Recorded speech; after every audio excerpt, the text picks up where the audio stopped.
이렇게 또 주님 안에서 귀한 영상으로 함께 우리 말씀으로 은혜 받기를 원합니다.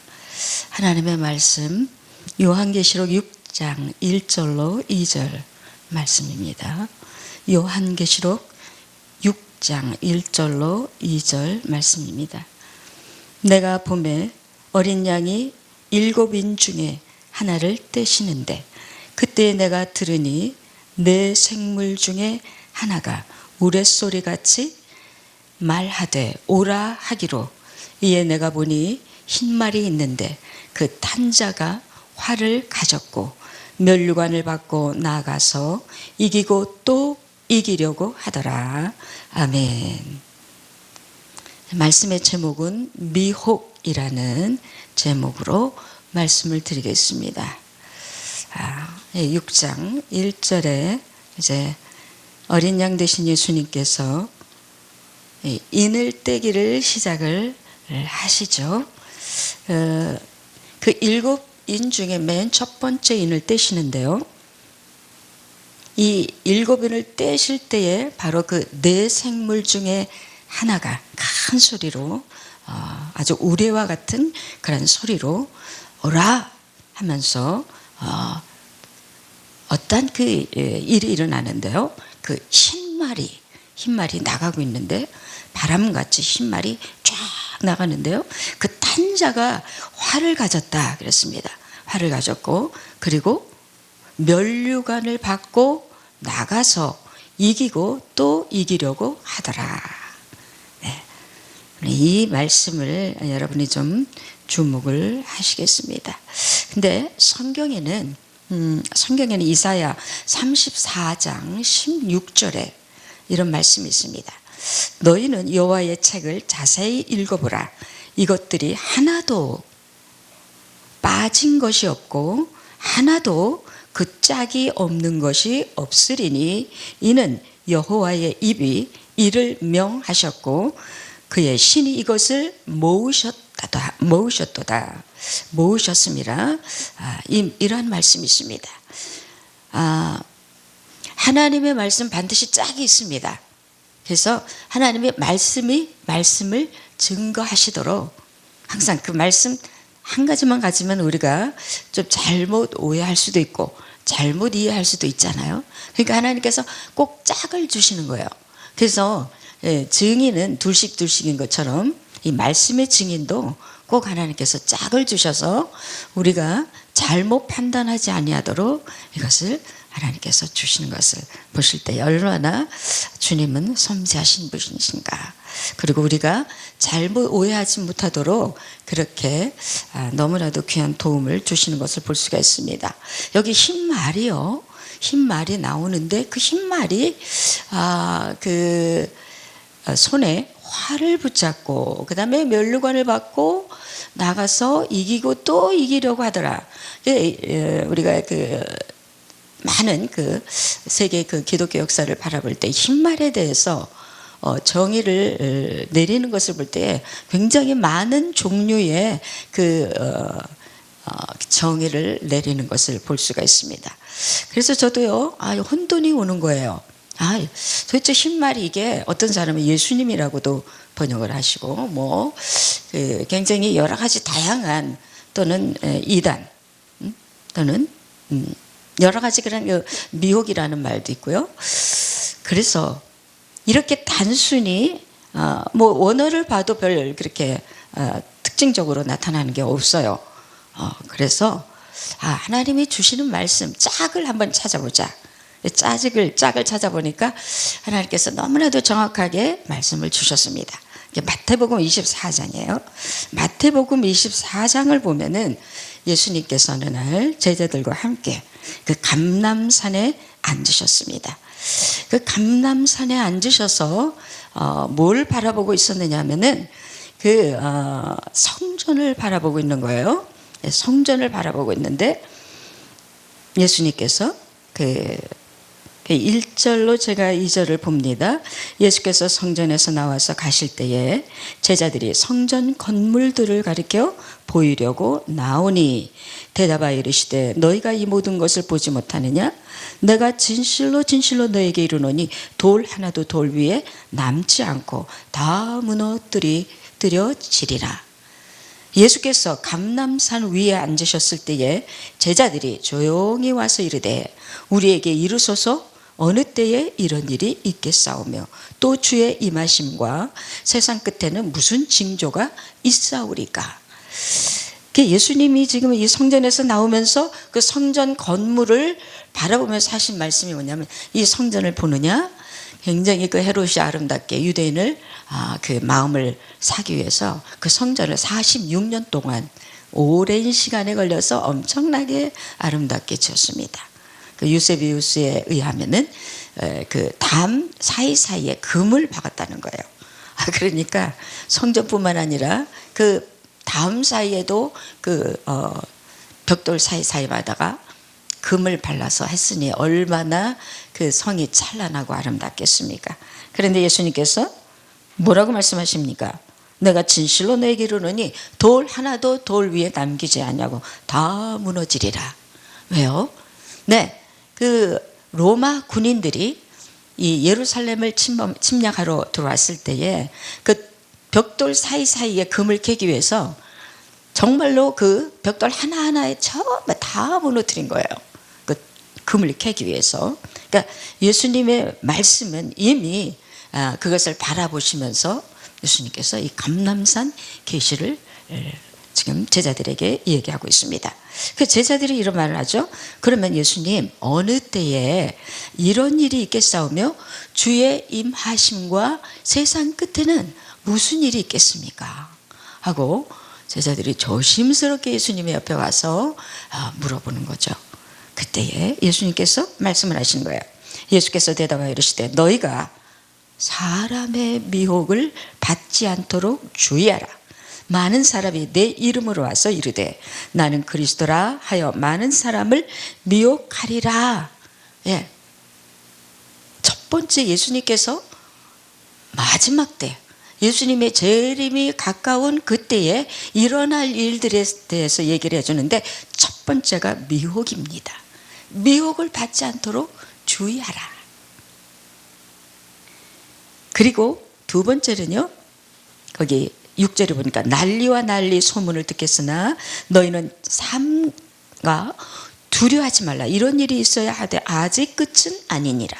민족이 민족을 나라가 나라를 대적하여 일어나겠고 곳곳에 거기까지 나라를 대적하여 일어난다는 것은 전쟁을 얘기하는 거죠. 그러니까 처음에는 미혹, 두 번째는 전쟁, 세 번째는 뭡니까?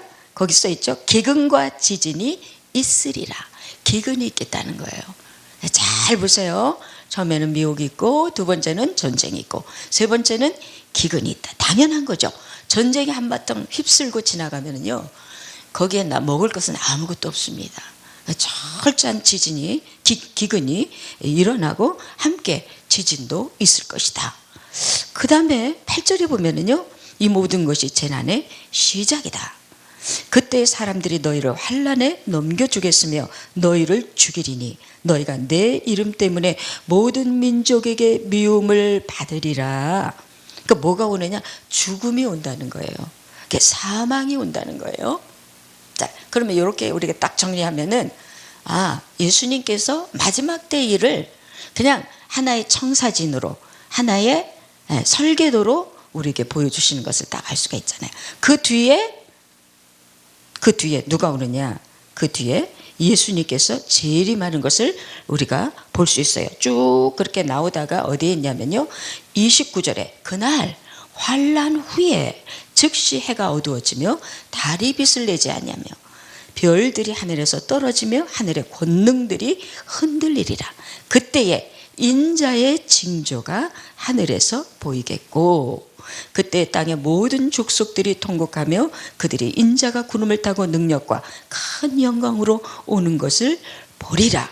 그가 큰 나팔 소리와 함께 천사들을 보내리니 그들이 그의 택하신 자들을 하늘 이 끝에서 저 끝까지 사방에서 모으리라.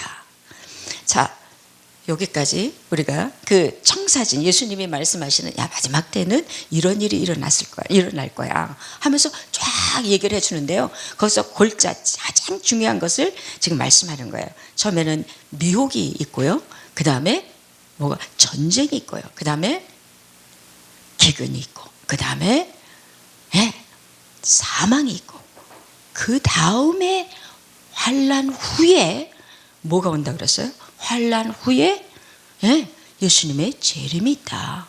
근데 이 재림이 있을 때는요, 징조가 나타나는데 하늘에서 그 해가 어두워지고 달이 어두워지고 별들이 막 떨어지는 그런 엄청난 일들이 일어나는데, 이게 바로 뭐다? 갑자기 깜깜해지면서 어두워지는 그런 그 징조가 딱 보일 때, 그때가 인자가 오는 징조다. 재림의 징조다. 이렇게 말씀해 주시는 거예요. 자, 그러면 우리가 요한계시록을 그냥 바로 지금 다 읽은 거예요. 요한계시록이 바로 그렇습니다. 지금 6장에서 지금 예수님께서 설계도를 지금 보여주고 있는데요. 하나씩 떼는데 그때 진짜 말이 나가는 게 아니라 이게 시청각으로 우리에게 보여주시는 거예요. 말로 하는 게 아닙니다. 그러니까 지금 두루마리를 쫙 펴가지고 하나씩 피면서 지금 이게 가는 거예요. 그러니까 제일 처음에 흰말은 뭐냐? 지금 방금 제가 24장에 말씀한 것처럼 처음에 뭐가 나오느냐? 미혹이라는 거예요. 그러니까 흰말이라 그래서 우리가 굉장히 긍정적으로 표현을 하는데, 어떤 분은 예수님이라고 얘기하는데 아닙니다. 왜요? 예수님이 지금 인을 띄고 계시는데 어떻게 예수님이 지금 말을 타고, 더군다나 면류관을 받는데 누구한테 면류관을 받는다는 거예요? 예수님은 면류관을 받으시는 분이 아닙니다. 누굽니까? 미혹이에요. 네. 그래서 이 미혹하는 자들이 제일 처음에 우리 사람에게 하나님의 택한 자들, 할 수만 있다면 믿는 자들을 미혹을 하는데요. 그 미혹에서 많은 사람들이 넘어질 것이라는 것을 말하고 있습니다. 그래서 이 요한계시록 6장은 첫 번째 흰말은 다시 말하면은 미혹이다. 그래서 제가 이 첫 번째 말 흰말을, 미혹에 대한 말씀을 오늘 좀 나누겠습니다.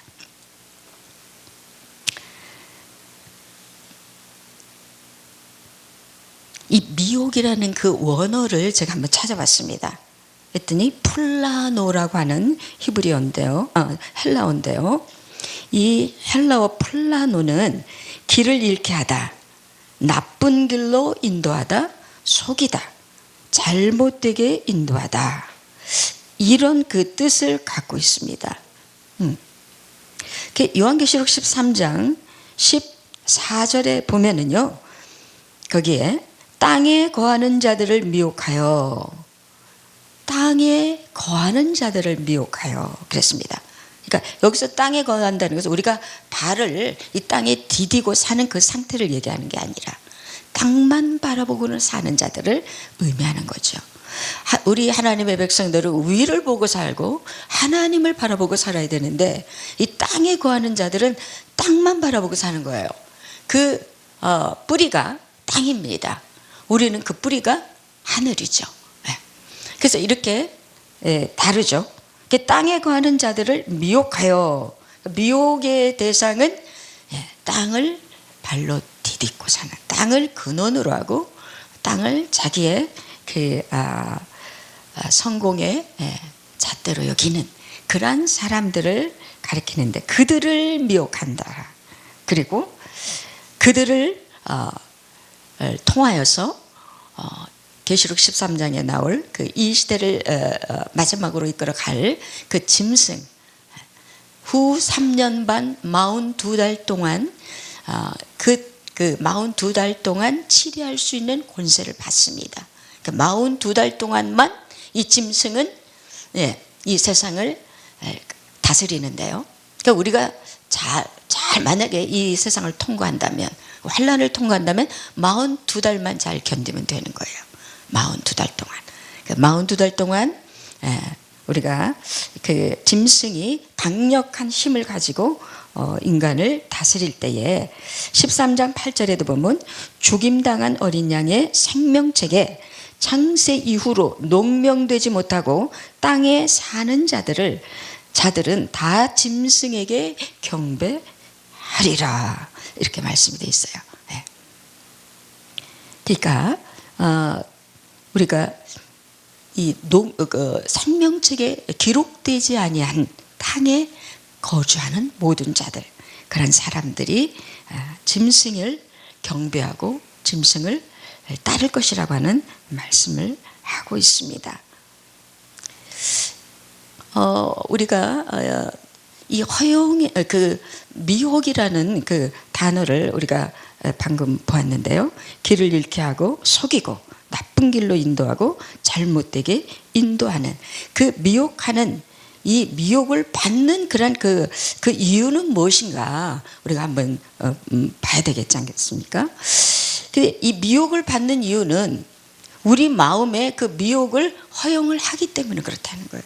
우리 마음에. 그러니까 상대가 나를 길을 잃게 하고 또 방황하게 하고 나쁜 길로 인도하고 속인다는 사실을 잘 깨닫지 못하는 거예요. 그거를 분별하고 그것을 정확하게 바라볼 수 있는 영안이 없기 때문에 상대가 나를 향해서 이 미혹을 할 때에 이것을 그냥 마음문을 활짝 열고 그걸 허용을 하는 거예요.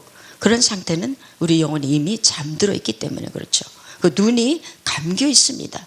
시대를 보지 못하고 상대를 바라볼 수 없는 정확한 그런 그 영적인 그런 안목을 잃어버렸기 때문에, 그래서 이 미혹을 우리가 자기도 모르게 허용을 하는 거예요. 그래서 이것을 사단은 절대로 우리 마음대로 들어오지 못합니다. 우리가 마음문을 열어놓았을 때에, 우리의 마음문을 열고 우리가 그것을 의지적으로 허용할 때 들어오는 거예요.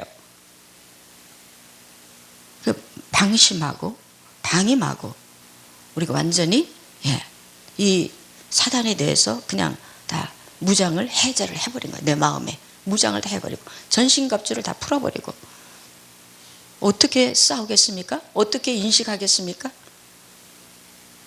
우리의 안목은 다 이미 어두워졌고 감겨져 있는 그런 상태가 되는 것이죠. 그 창세기 3장 보면은 사단이 에덴을 침탈을 하죠. 그러니까 하나님께서 이 아담에게 에덴을 잘 지키라고 말씀하셨어요. 왜 지키라고 했겠습니까?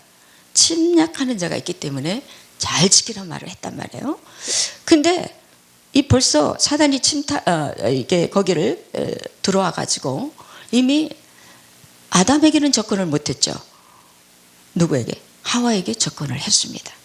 하와를 미혹을 하는데요. 하와를 미혹하는데 얼마나 간교하게 미혹을 하는지 이 하와가 그것을 분간을 못하는 거예요. 그러니까 이미 영적으로 아담이나 하와 역시 굉장히 지금 그 나태한 상태가 되었다는 것을 우리가 알 수 있죠. 그러니까 사탄과 지금 어떻게 거래를 하고 있는 거예요.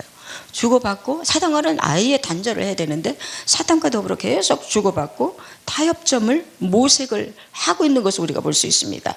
정당화시키는 거죠. 사단은 아니야, 절대로 그 과일 따먹어도 너희 죽지 않을 거야. 오히려 하나님이 너희 눈이 밝아져서 하나님과처럼 될까봐 하나님께서 그것을 따먹지 못하게 하는 거야. 계속 그런 얘기를 듣고 싶어 하는 거예요. 그러나 너희가 그것을 먹는 순간 너희 눈이 밝아져서 하나님과 같이 되어질 것이다 라고 하는 그런 그 유혹의 말을 하게 될 때에 하와는 거기서 자기의 이 마음을 의지화시켜서 결국은 그것을 행동으로 이제 나가는 것을 우리가 볼 수가 있잖아요. 모든 것이 순서가 있습니다. 미혹을 받는 그 미혹의 상태, 어느 날 갑자기 우리가 미혹을 당하는 게 아니에요. 서서히 마음을 풀어놓고 한 걸음 한 걸음 내가 나태해지는 것을 사단은 보고 있다는 거예요. 계속해서 보고 있습니다. 제가 최근에 들은 말인데요. 사람을 납치하는 인신매매 사람들이 갑자기 길을 가다가 어느 한 사람을 찍어서 납치하지 않는다고 그러더라고요. 계속 그 사람의 모든 상태를 파악하는 거예요. 그러니까 납치할 사람 대상자를 고른다고 그래요. 그래서 고아나 또는 그 뒤에 어떤 자기네들이 문제를 일으켰을 때에 이슈화 되지 아니할 사람들, 그런 사람들을 고른다는 거예요. 그리고 계속 미행을 하면서 적시 적절한 상태에 있을 때에 그때 가서 사람을 납치를 한다고 그럽니다. 똑같아요. 사단도 우리 주위에 어슬렁어슬렁 거리다가 우리가 나태해지고 조금 느슨해지고 잠시 쉬어 있을 때에 그때 샥 우리 생각 속으로 파고 들어오는 거죠. 그래서 생각을 계속 타협하는 거예요. 생각과 더 타협하고 또 타협하고. 그래서 결국은 우리 자신을 내어주는 어리석은 그런 결과를 가지게 되는 것을 우리가 볼 수가 있습니다. 성경은 뭐냐? 보암직하고 먹음직하고 지혜롭게 할 만큼 탐스러운 것을 조심하라. 육신의 정욕과 안목의 정욕과 이생의 사랑을 주의하라. 여러분, 우리가 진짜 이성을 주의해야 됩니다. 여러분, 우리 명예를 주의해야 됩니다. 여러분, 우리는 물질을 주의해야 돼요. 다 이런 것들을 가지고 사단이 우리를 낚시를 하는데요. 우리의 마음이 이 영적에서 이렇게 침몰되어지고 조금씩 늦어내지면 바로 이것을 우리의 낚시로 자기의 밥을 삼아서 이것을 우리에게 던질 때에 거의가 다 백발백중 기도 안 하고 느슨해졌으면 그냥 걸리는 거예요. 걸리는 겁니다. 그러니까 주의 종들이 조금 어려움이 오고 조금 좀 생활고에 좀 어려워지면 기도하면 능히 이겨나갈 수 있는데도 기도하지 않으면 그냥 어디로 뛰어나가냐면 세상으로 뛰어나가서 세상에 나가서 돈을 벌려고 하는 거예요. 근데 그건 절대로 아니죠. 그건 자기 위치를 떠나는 겁니다. 하나님께서 자기 위치, 하나님이 주신 그 직분에 대한 그 위치에 항상 있어야 돼요. 죽든지 살든지 뭐 배가 고프든지 배가 부르든지 몸이 아프든지 아프지 않든지 항상 하나님께서 우리에게 주신 그 직분 그 자리에 우리가 있어야 돼요. 여기서 이탈되어지면 이미 우리는 하나님 앞에 하나님께서 우리에게 그 얼굴을 돌리시고 있다는 사실을 우리가 긴장하면서 깨달아야 될 것입니다. 그래서 이 미혹을 받는 그 이유가 첫째는 제가 허용을 한다고 그랬잖아요. 허용을 해버려요. 그냥 그러면 바로 나를 끌고 사단이 그냥 이 세상 저상으로 다 끌고 다니는 거예요. 무슨 내 입에서 무슨 말을 해야 할지 내 혀를 사로잡고요, 내 눈을 사로잡아서 내가 보지 말아야 할 것을 보게 하고 내가 듣지 말아야 할 것을 듣게 하고 이미 다 사로잡아 버리는 거예요. 행동하지 말아야 할 것들을 행동하고.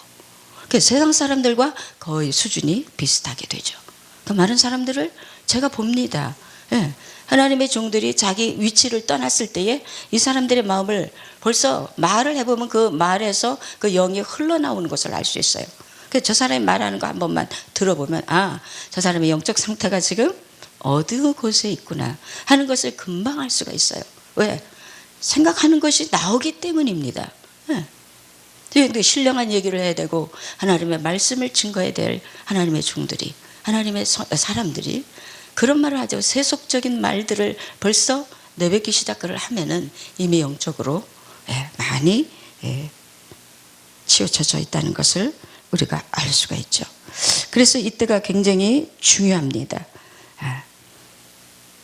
그 다음에요, 이게 미혹을 받는 이유는 두 번째는요, 첫사랑을 잃어버렸을 때예요. 첫사랑은 누구를 사랑하는 겁니까? 예수님을 사랑하게 되죠. 그 첫사랑에서 이제 이 마음이 느긋해져요. 시간이 지나가고 이제 얼마 지나가면, 근데 진짜 정말 주님을 사랑하는 사람이라면 시간이 갈수록 그 사랑의 그 강도가 더 깊어지고 세지죠. 그런데 예수님을 깊이 사랑해 본 적이 없는, 그냥 겉핥기만 이렇게 있었던 사람들, 그러니까 하나님의 말씀을 율법적으로 들어가고 하나님의 말씀을 교리적으로 이렇게 들어가신 분들을 보면은 그 어느 날 그 사랑에서 떨어지는 것을 볼 수가 있습니다. 그 사랑에서 떨어진다. 이거는 정말 참 너무너무 슬픈 사실이죠. 왜? 주님께서 뭐라고 말씀하셨냐면 너는 죄를 다스리라 그랬어요. 죄가 내 안에 들어올 때에 이 죄를 이겨낼 수 없는 것은 우리가 하나님과 우리 사이에 사랑이 식어졌기 때문이고, 그 죄를 다스릴 수 있는 힘이 없어졌기 때문에 우리가 이 유혹을 받는 아주 그냥 그 순간적으로 우리가 유혹을 받게 되는 거죠. 여러분 그 성경에 보면 제가 이렇게 보니까 룰 오버 그랬어요. 룰 오버는요, 룰러 오버는 통치하다 그런 뜻이거든요. 그러니까 사단을 통치하라는 거예요. 주님이 사단을 가지고 사단에게 끌려서 종이 되지 말고 사탄 위에 올라서서 사단을 통치해라. 그러니까 통치하라는 것은 꾸짖을 수도 있고 명령할 수도 있고 사단을 향해서 지시할 수 있고 책망하고 저주하고 혼을 낼 수 있는 그런 그 통치력을 가지라, 이렇게 말씀하신 거예요. 죄에 사로잡히면은 죄의 종이 될 수밖에 더 있겠습니까? 근데 주님은 뭐라고 우리는 그런 존재가 아니다. 사단을 향해서 통치할 수 있는, 마음대로 우리가 할 수 있는 권세를 우리가 갖고 있다는 거예요. 여러분, 저와 여러분이 마귀를 함부로 대할 수 있기를 바랍니다. 마귀 앞에 절절절 매고 돈 앞에 절절절. 마귀는요, 방금 얘기 말씀드린 보암직, 먹음직, 탐스러운 거, 그리고 육신의 정욕, 안목의 정욕, 이상의 자랑, 그 다음에 물질과 명예와 이성의 이 낚시를 걸고 있어요. 여기에서 우리가 해방되면은 마귀를 얼마든지 혼쭐을 낼 수 있고 마귀를 쫓아내고 마귀를 아주 저주할 수 있는 그러한 능력이 나오는 거예요. 그렇기 때문에 이 9가지에서 우리가 자유함을 얻어야 됩니다. 하나님께서 우리 이 모든 것을 다 이미 다 주셨어요. 그런데 거기에 잡히지만 않으면 되는 거예요. 보지 말라는 뜻이 아니에요. 먹지 말라는 뜻이 아닙니다. 누리지 말라는 뜻이 아니에요. 그것을 하나님보다도 더 높이는 이 숭배하는 것, 그것 때문에 하나님께서 이것을 조심하라는 거지. 이미 하나님께서 우리를 시험을 다 통과하면은 하나님께서 막 부어주시는 거예요. 할렐루야. 근데 시험을 해봐서 하나님이 해봐서 아니다, 아직 통과가 안 됐다, 그럴 때는 하나님께서 주시지 않습니다. 왜? 또 넘어질까 봐. 사랑하시기 때문에 그렇죠. 그래서 하나님이 우리를 믿고 마음껏 부어주실 수 있도록 내가 그 현장을 내가 통과를 해야 되겠죠. 그래서 우리를 사랑하시는 그분으로 인하여서 사단은 주랭랑을 칠 수밖에 없도록, 그렇게 우리가 하나님 안에서 저와 여러분이 그것을 이룰 수 있는 저희들이 되어야 되는데요. 고린도후서 12장 10절에 보면 그러므로 내가 그리스도를 위하여 약한 것들과 능력과 궁핍과 핍박과 곤란을 기뻐한다 그랬어요. 이는 내가 약할 그때에 곧 강함이라. 할렐루야. 약할 그때에 곧 강함이라. 그래서 사도 바울은요, 왜 이 부귀영화를 별로 좋아하지 않고 오히려 궁핍한 것을 사모했고 능력을 사모했고 핍박받는 것을 사모했고 곤란을 기뻐했다. 굉장히 역설적이죠. 고린도전서 15장 31절에도 형제들아, 내가 그리스도 예수 우리 주 안에서 가진 바 자랑을 두고 단언하노니 나는 날마다 죽노라. 죽는다는 것이 우리 육체의 모든 소욕을 끊어낸다는 의미겠죠. 육체의 모든 소욕을 잘라낸다는 거예요. 미혹받지 않는 방법 마지막입니다. 이것은 아주 적극적인 거, 방금 말씀과 비슷하지만 주님을 적극적으로 사랑하는 거예요. 주님을 아주 적극적으로 사랑하는 거예요. 그래서 주님과 함께 저 시온 산으로 올라갔다가 주님을 사랑하고 다시 내려와서 이 땅에 내려와서 영혼들을 사랑하고 섬기는 일이에요. 그러니까 우리가 주님과 함께 사랑하면 주님이 우리를 어디로 끌고 가시냐면 높은 산으로 가는 거예요. 그 높은 산은 아무도 올라올 수 없는 아주 높은 산입니다. 거기는 이 세상에 그 어떤 것도 따라올 수 없는 그 높은 산. 다시 말하면은 지성소. 또 다시 말하면은 은밀한 장소. Secret place. 우리가 거기로 들어가면요, 거기는 캄캄합니다. 이 세상의 것이 아무것도 보이지 않아요. 완전히 적막해요. 깜깜한 밤. 어떤 빛도, 세상의 빛도 차단되어지고 들어올 수도 없는 그곳. 그곳에 누구하고 누구만 있냐면 나와 주님과만 있는 거예요. 그러니까 주님과 내가 그 안에서 얼마나 그 어떤 방해도 받지 않고 주님과 그 둘이서 얼마나 기쁜 사랑으로 들어가겠습니까? 주님은 이것을 기다리고 계시는 거예요. 근데 고린도전서 13장 8절에 보면은 이런 말씀이 있어요. 사랑은 언제까지든지 떨어지지 아니하나 그랬어요. 사랑은 언제까지든지 떨어지지 아니하나 그랬어요. 이것은 NIV가 이렇게 번역을 했고요. 사랑은 언제까지든지 없어지지 아니하나, 이것은 새 번역에 그렇게 번역이 되어 있고요. 킹제임스 버전에는 사랑은 결코 시들지 아니하나 그랬어요. 네. 여러분, 떨어지지 아니한다, 떨어지지 않는다는 것은 실패하지 않는다 그 얘기예요. 실패하지 않고 없어지지 아니하고 시들지 않는다. 이 말씀을 우리 개인화 시킬 때에 사랑만 하면은 우리가 남은 우리의 앞날에 그 예수님과의 깊은 사랑으로 들어가면은 절대로 실패가 없고, 그리고 우리는 결코 없어지는 존재가 아니고, 결코 우리가 시드는 존재가 아니다. 그래서 저는 많은 사람들에게 물어봅니다. 진짜 예수님 사랑하세요? 정말 예수님을 사랑하십니까? 제가 설교를 준비할 때도요, 한 80%는 주님과 묵상으로 들어가고 20%는 부지런히 받아서 씁니다. 그러니까 묵상하는 시간이 많아야 주님으로부터 듣게 되겠죠. 그 주님으로부터 듣는 말씀이라야 살아있고 생명력이 있다고 저는 생각을 합니다. 내가 옛날에는 많은 것을 준비를 했거든요. 제가 얼마든지 인용하고 참고하고 해서 책을 뒤적거리고 인터넷을 뒤지고 해가지고 설교를 준비하고 그랬는데, 어느 날 제 눈이 고장이 났습니다. 눈이 고장이 나서, 이 눈이 고장이 나서 볼 수가 없는데 주님이 뭐라 그러냐면, 이제는 그거 뒤지지 마라. 성경 하나만 들고 내 앞에 엎드려라. 그런 말씀을 하시는 거예요. 그래서 그때 순종하고 성경 하나 듣고 주님 앞에 엎드리니까 그때부터 이 눈이 완전히 회복이 되었어요. 지금도 저 안경을 안 씁니다. 안경에 작은 글씨도 다 보여요. 그러니까 눈을 주님께서 치료해 주시고, 그리고 주님과 이렇게 엎드릴 때 주님께서 말씀을 해주세요. 그러면 진짜 쉽습니다. 그래서 저는 묵상을 많이 하거든요. 그러니까 묵상하는 순간은 주님과 데이트하는 시간입니다. 한없이 주님이 제 마음에 평강을 주시고 기쁨을 주시는 거예요. 그 기쁨의 강도는 점점 묵상하는 시간이 길어질수록 들어가는데, 제가 일찍 잠을 잡니다. 9시에 자가지고 보통 한 2시, 또 조금 저기 하면 3시. 3시쯤 되면 늦었다 이런 생각이 들어요. 2시 되면은 딱 좋습니다. 그 새벽에 일어나서 주님과 모든 것을 다 차단하고 불을 다 끄고 그 임재 찬양을 틀어놓습니다.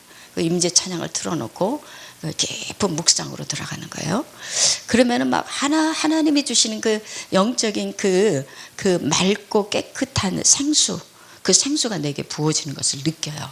그래서 영혼이 진짜 맑아지는 것을 느낍니다. 그리고 이 마음의 근심 걱정이 다 사라지고 오로지 평강과 기쁨과 안식만이 내 안에 있어요. 그리고 그때부터 생생하게 들려주시는 주의 음성을 따라서 제가 있을 때, 여러분 그 영혼의 기쁨과 만족함은 정말 표현할 길이 없습니다. 시작을 하시면 우리 모두가 다 그런 주의 평강 안으로 들어가게 될 줄을 믿습니다. 그래서 사랑은 안전장치입니다. 할렐루야. 안정하게 만드는 장치다. 주님과의 사랑으로 딱 들어가면 그때부터는 모든 것이 안전하다는 얘기예요. 주님은 우리의 피난처시거든요. 주님은 우리의 안전한 포구이십니다. 거기까지 딱 들어가면은 사단은 이제 포기하는 거예요. 나를 포기하고 안 되겠구나, 도망가는 거죠. 절대로 내 주위에 들어오지 못합니다. 그래서 주님은 이런 얘기를 하죠. 내가 이제야 나를 경외하는 줄을 내가 이제 알겠다. 그러니까 결론은 뭐냐? 항상 네가 나를 얼마나 사랑하느냐, 네가 진심으로 나를 귀히 여기느냐. 거기에 초점이 있는 거예요. 예수님께서 3번 부인한 베드로를 향해서 네가 나를 사랑하느냐? 내 양을 먹이라.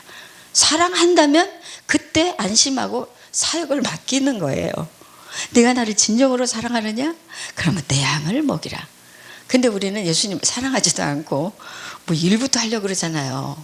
근데 그 일이 잘못하면 무너질 수가 있습니다.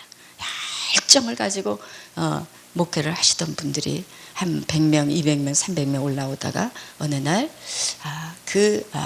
거기에서 이렇게 넘어지는 분들을 많이 보게 돼요. 그것은 주님과의 끈끈한 그 사랑을 경험하지 못하면 조금 어려움이 오면은 그냥 돌아설 수밖에 없어요. 무너집니다. 힘없이 무너지는 거예요.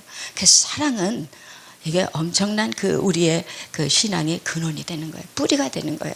그래서 사랑 위에다 집을 짓고 사랑 위에다 우리의 모든 그 사역을 다 올려놔야 됩니다. 그 뿌리가 사랑은 절대로 떨어지지 않냐고, 사랑은 절대 실패하지 않는다고 주님이 분명히 약속을 하셨기 때문에 우리 모두가 다 미혹에 이제 갈수록 심화되어지는 이 시대에 우리가 살고 있습니다. 우리나라에 자기가 하나님이라고 말하는 사람들만 48명 있다는 거예요. 48명. 자기가 하나님이라고 하는 그런 말을 하는 사람들이. 근데 뭐 이거 조사해 보면 더 많이 나오겠죠. 우리 나라에만 이단도 엄청나게 많은 것 같아요. 그 사람들이 이제 갈수록, 그리고 그 사람들이요 이 능력을 행하고 그리고 이적을 행하면서 사람들을 미혹을 하게 되는데, 그러한 미혹과 이적을 행할 때에 사람들이 예수님과의 관계가 약해지면 다 무너지게 돼 있습니다. 오늘 말씀을 맺겠습니다. 여러분, 예수님과 함께 이 은밀한 장소, secret place, 바로 그곳으로 들어가서 주님과 뜨거운 그 사랑의 교제를 나누시고 주님과 끈끈한 관계 속으로 들어가야만이 우리가 미혹에서 완전히 벗어나게 될 줄을 믿습니다. 할렐루야. 우리 같이 기도하겠습니다. 하나님 아버지, 감사합니다. 미혹이 만연하고 있는 시대, 앞으로 더 많은 수많은 미혹을 우리가 바라보면서 이 미혹에서 우리 자신을 내어주지 아니하고 온전히 내 자신을 지켜나갈 수 있는 유일한 길은 주님을 뜨겁게 사랑하는 것, 그거 외에는 유일한 길이 없다고 주님 말씀하셨습니다. 주님, 우리 마음에 불같은 뜨거운 마음을 부어주셔서 주님과의 깊은 사랑으로 들어가는 저희들이 되어지게 하여 주셔서 하나님, 내 주위에 있는 모든 사람들을 다 안전한 폭으로 인도할 수 있는 그러한 사랑의 거룩한 존재들이 되어지도록 축복하여 주옵소서. 예수님의 이름으로 기도하옵나이다. 아멘.